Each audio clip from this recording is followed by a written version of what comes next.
Vamos a recibirlo, el orgullo y el placer de recibir además a un amigo, a Edgardo Esteban, al periodista que además excombatiente y autor del libro de la película Iluminados por el Fuego, y en donde, bueno, siempre, cada fecha, se me ocurre que se te cruzan un montón de cosas por la cabeza, pero tu idea original, tu visión sobre lo que pasaron en esos días en Malvinas, ¿sigue siendo la misma? ¿O a lo largo de los años se fue alterando un poco, digamos, viendo la cuestión histórica en perspectiva? Creo que el tiempo, bueno, lo hablamos muchas veces también, ¿no? Y hemos también disentido en algunos momentos por el tema de la mirada humana o la mirada que hay sobre Malvinas. Creo que el tiempo lo que hace es poder ir reconstruyendo la historia, entendiendo las otras miradas.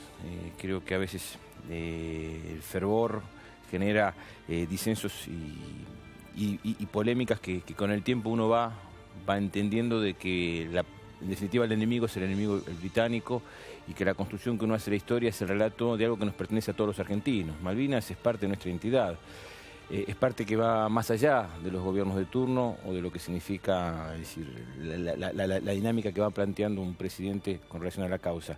Y me parece que esa perspectiva, el poder reconstruir todos los años, poder evaluar todos los años, porque recordemos que el día de ayer fue el día de los veteranos de Malvinas y los caídos en combate. Entonces es pensar también cómo vivimos esa generación que en el año 82 fuimos a una guerra, que tuvimos una posguerra que fue muy difícil, cómo fuimos empezando a encontrar la alternativa de readaptarnos a una sociedad que le costó entender la derrota, que le costó entender lo que significó ese final del camino que se había impuesto por parte del gobierno militar de Galtieri, y desde ese lugar empezar a buscar distintos canales de diálogos. ¿Qué estabas haciendo vos el 3 de abril en la Guerra de Malvinas? Yo el 2 de abril me estaba en mi casa porque el 4 me iba de baja. Ya estaba como soldado viejo, era de la clase 62, así que la que me dio la noticia de que se había tomado las Islas Malvinas fue mi mamá, que estaba viendo la televisión. ¿Cuántos años tenías ahí? Yo tenía 18 años.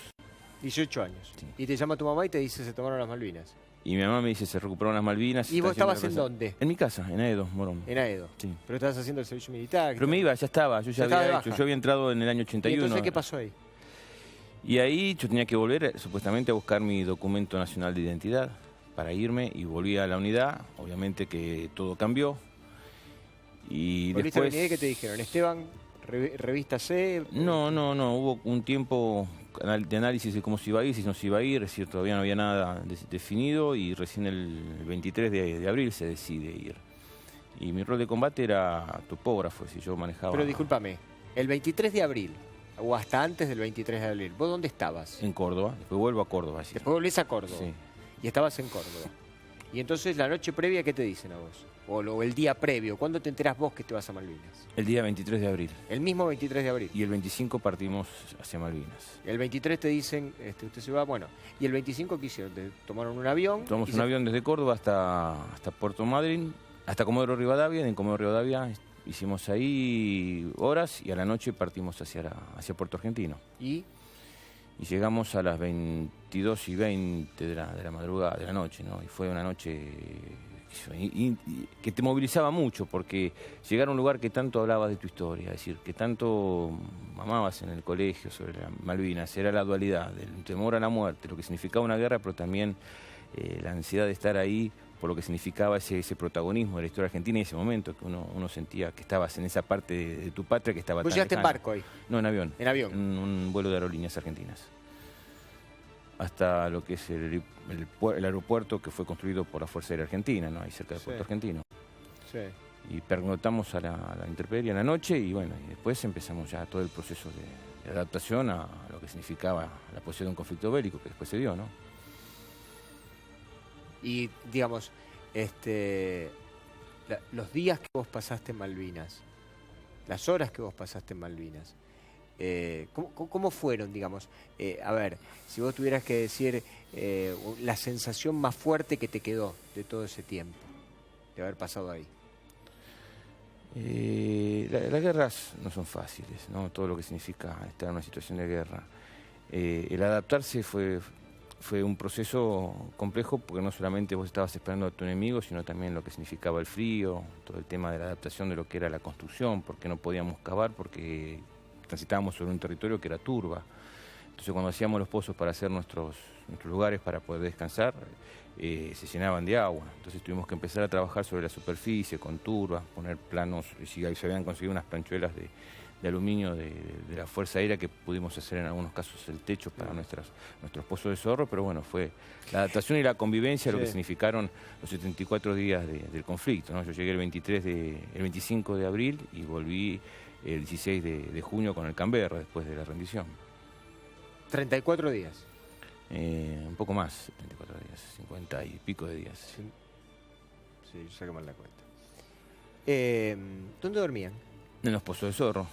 Estuve un día solo en una casa, pero no me llevaba bien con el sargento ayudante y bueno, era soldado viejo y bueno, y dormíamos ahí en nuestro pozo de zorro, ¿no? que estaba hacia lo que sería entre Sapper Hill y Modibrook, hacia el oeste de la ciudad de Puerto Argentino, muy cerca de lo que era. ¿Se podían bañar? No, yo me bañé una vez, 2 veces, todos los días que estuvimos. Había como una especie de galpón en el centro de la ciudad, atrás del correo, y ahí nos bañábamos. ¿Y qué comían? Y fue de mayor a menor, ¿no? Es decir, al principio se comía bien, había alimentos, pero después con el tiempo se fue dificultando, ¿no? Al transcurrir de los días, cuando ya comenzó el conflicto bélico, era difícil a veces el tema de la alimentación y comíamos una vez por día. ¿Qué te pasó cuando empezaste a escuchar los primeros tiros? Y el primer tiro fue el 1 de mayo, estábamos ahí muy cerca donde estaba el buque Ciudad de Formosa, todavía no habíamos estado en nuestra última posición y fue complejo, ¿no? Porque el primer Sea Harry que pasó por encima donde estábamos nosotros y esa sensación de angustia que te genera ver un avión y que puede generar la muerte es difícil. ¿Y los bombardeos de qué características eran? ¿Eran bombardeos que se establecían entre cuerpo a cuerpo, digamos, entre ustedes y los ingleses, o había bombardeos aéreos? La mayoría al principio fueron bombardeos aéreos, después la estructura antiaérea fue muy buena, ¿no?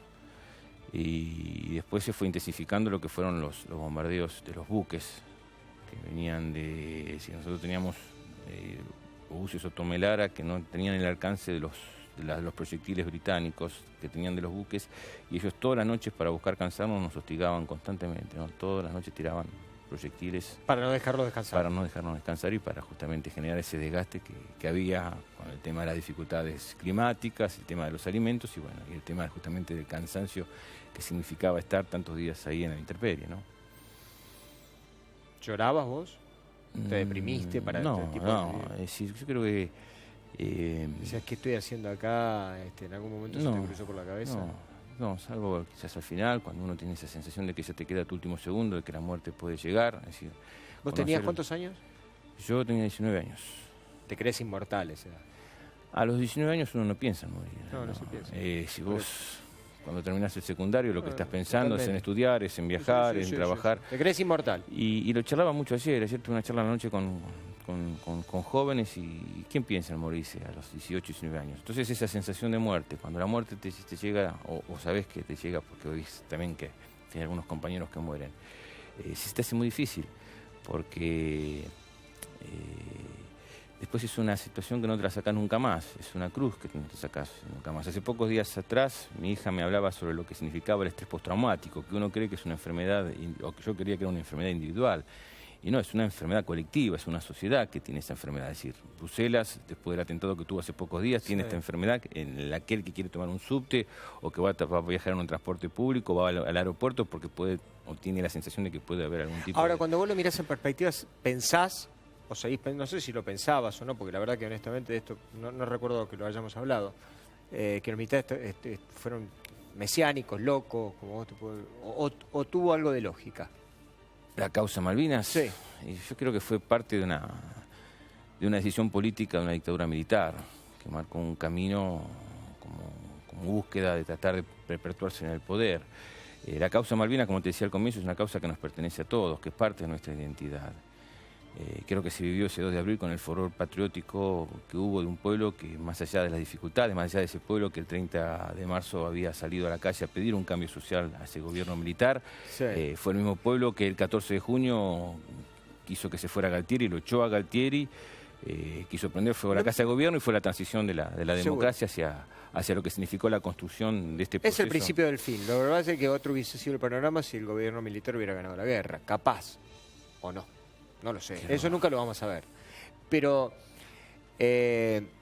no, lo que yo quería preguntarte respecto de esta cuestión, que cuando vos te enteraste que Argentina se había rendido, ¿no? Vos estabas en Malvinas. Estábamos en la ciudad, en Puerto Argentino. Vos estabas en Puerto Argentino. Nos avisaron que iba a pasar un helicóptero con una bandera blanca al mediodía, anunciando... ¿Y vos qué dijiste? ¿Por fin se dieron cuenta? ¿O dijiste, la verdad, podíamos haber aguantado un poco más? Pasa que uno estaba como cansado, agotado, pero también uno había estado ahí defendiendo la patria, ¿no? Y de ese lugar me parece que también tenías esa sensación. ¿Pero cuál era el sentimiento generalizado que tenían entre los soldados? Bueno, por fin nos vamos a casa, se terminó esta locura. Yo creo que había una sensación de que habíamos ido ahí por una causa, que era recuperar nuestras islas. De una frustración porque no se recuperó, y creo que no fue la frustración solamente de los excombatientes, también de esta sociedad que después salió a reaccionar, porque hasta el último día decían que podíamos ganar, que podíamos recuperar las islas, y hasta el día, una semana antes, nos decían que estábamos como en la Moscú contra Hitler o Napoleón y que íbamos a ser imbatibles. Entonces uno tenía esa esperanza. Cuando se anuncia la derrota, esa frustración llega, queda, perdura en el tiempo, en nosotros y también en una sociedad que nos escondió, que no nos quiso recibir, es decir, de la forma que había sido la derrota, sino como soldados y como héroes que habíamos vuelto y que el propio gobierno militar les impidió. Entonces desde ese lugar fue muy complejo, porque la gente tenía el respeto y la estima hacia sus soldados, pero también se quiso ocultar y esconder. Yo siempre cuento la anécdota de cuando llegaba a mi casa, que pensaba que iba a estar toda la Argentina y lo que había era un perro ladrando, una luz blanca, y mi mamá decía no había nadie, y te daban la palmadita en la espalda porque la gente no quería hablar, el pueblo no quería hablar, le costó entender la causa Malvinas, y durante muchos años en la democracia también. Recordemos que el único héroe de Malvinas que hubo en los 80 fue Aldo Rico, con las Felices Pascuas, Semana Santa, está la casa en orden, pero no hubo un proceso de entender lo que fuera readaptar a los excombatientes, de contener a los excombatientes. Y costó mucho tiempo. Hoy la historia cambió, hoy hay otro país, hoy hay una causa que es de todos los argentinos y que más allá de lo que pase con los gobiernos de turno, si uno lo que siente es que hay un respeto. Se ha vivido ayer, es decir, podemos tener diferencias, podemos tener matices, hay miradas de distintas índoles con relación a la causa Malvinas. Nadie es el dueño de la verdad, pero lo que me parece que importante es que podamos respetar las otras miradas y poder construir esta mirada y esta pertenencia que tenemos los argentinos, porque Malvinas no son dos islas. Estamos hablando de 1.600.000 kilómetros cuadrados de superficie, estamos hablando de lo que significa ese mar austral que tiene una de las reservas citícolas más importantes del planeta, estamos hablando de lo que significa la discusión que va a haber en el futuro sobre la Antártida y lo que significan las reservas energéticas, alimenticias, la reserva del agua dulce. Creo que este fallo que hace pocos días que se dio a conocer por parte de Naciones Unidas, ampliando nuestra plataforma marítima, generando zonas de litigio que Reino Unido se niega a responder, pero que también nos da la posibilidad de que si Reino Unido supuestamente quiere hacer ejercicios militares en esa base impresionante, que es una base que si vos vas a las Islas Malvinas te desborda de sorpresa, porque es impensado encontrar una estructura militar ahí, pero está, y que no solamente tiene un control de la Argentina, sino de todo lo que es el mar austral y la región. Y desde ese lugar poder hoy mantener la bandera viva de la causa Malvinas, de reflexionar en un día como el de ayer lo que significó haber estado en Malvinas, pero también mirando hacia el futuro cómo tenemos que implementar política de Estado para seguir avanzando justamente en esto que nos pertenece, me parece que no es menor, y creo que es un camino que tenemos que seguir reafirmándolo todos los días, porque los gobiernos cambian. Bueno, ahí dicen de que el Reino Unido dejó sin protección de la Marina Real por primera vez desde la guerra. Es una información que está publicando hace algunos minutos el Diario de la Nación. Es sorprendente. Sí, pero es la base de Mauthausen es una de las bases más grandes en lo que es proporción de habitantes y militares. En el momento había un militar por habitante, ahora hay dos habitantes, es decir, un militar por cada dos habitantes. Déjame que te pregunte, Edgardo, algo. Yo ayer lo estaba hablando también con una persona que participó en la Guerra de Malvinas, no tan directamente como vos, no le puso el cuerpo de la manera que lo hiciste vos.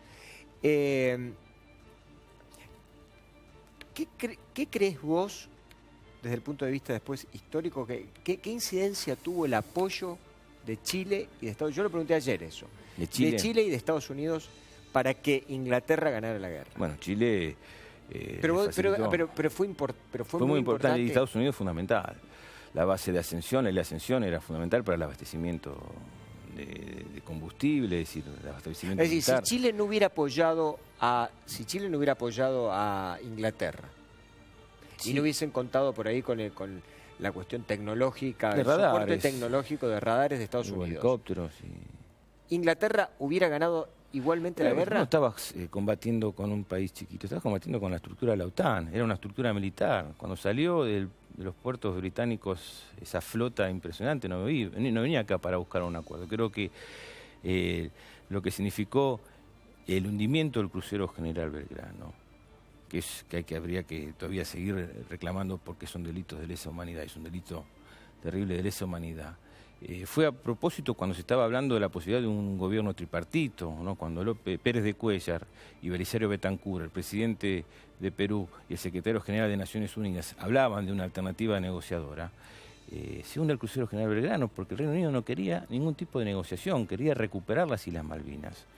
Y creo que en eso tenía muy claro el respaldo y el apoyo de los Estados Unidos. Cuando Alexander Haig venía a la Argentina, no venía a buscar una mediación, una conciliación, venía a plantear que Argentina cediera o se rindiera en función del acuerdo y la alianza que hubo históricamente entre el Reino Unido y los Estados Unidos, y lo que significó el TIAR, ¿no? Que no se cumplió y que tanto se reclamaba por parte de los países de la región y que Estados Unidos tampoco respetó. Desde ese lugar me parece que había una decisión tomada y que Chile en menor grado, y creo que sí tuvo una complicidad o un apoyo por lo que se había vivido años antes con lo que fue el conflicto de los hielos continentales. Pero Estados Unidos siempre mantuvo esa lealtad y ese respaldo hacia el Reino Unido, ¿no?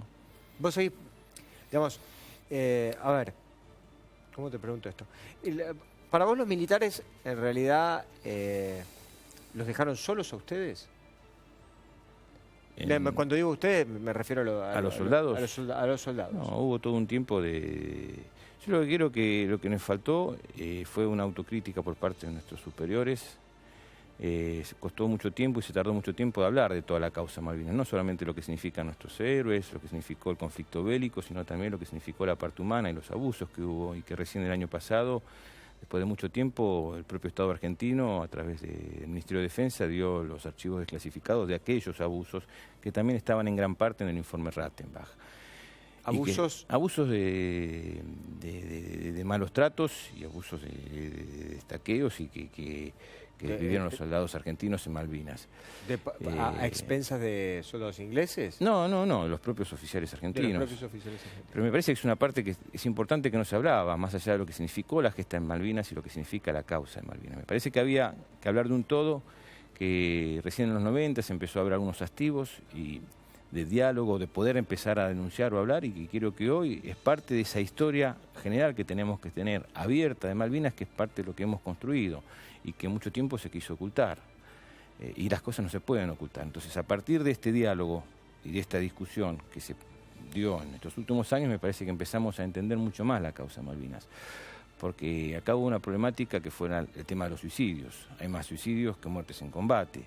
Y esa marginación, ese olvido, que también lo hizo el Estado argentino, lo hizo una sociedad que no supo entender, que durante mucho tiempo prefirió esconder, olvidar, tapar a los soldados argentinos, marcó también una situación que fue muy difícil para el excombatiente. Hoy la situación, como te decía antes, cambió, hay lugares para atención psicológica, psiquiátrica, creo que hay todo un resarcimiento en lo que significó esa construcción por parte del Estado hacia la mirada y hacia el respeto a los excombatientes, pero siempre hay asignaturas pendientes, siempre hay caminos por construir, porque ya estamos grandes, ya tenemos 53, 54 años en su gran mayoría, y desde ese lugar me parece que hay un tiempo para empezar a analizar y ver todo lo que significó esta construcción colectiva de la causa Malvinas. Pero la sociedad argentina y los militares y la post-Malvinas fue muy dura para todos los que estuvimos allá, ¿no? Qué placer, la verdad, qué gusto que hayas venido para contarnos algunas de estas cosas. La verdad que yo, sí, cada vez que nos encontramos siempre te digo lo mismo, que te admiro mucho y que admiro además la capacidad que vos has tenido de tratar de contarnos a nosotros las cosas que se han vivido con tu mirada, ¿no?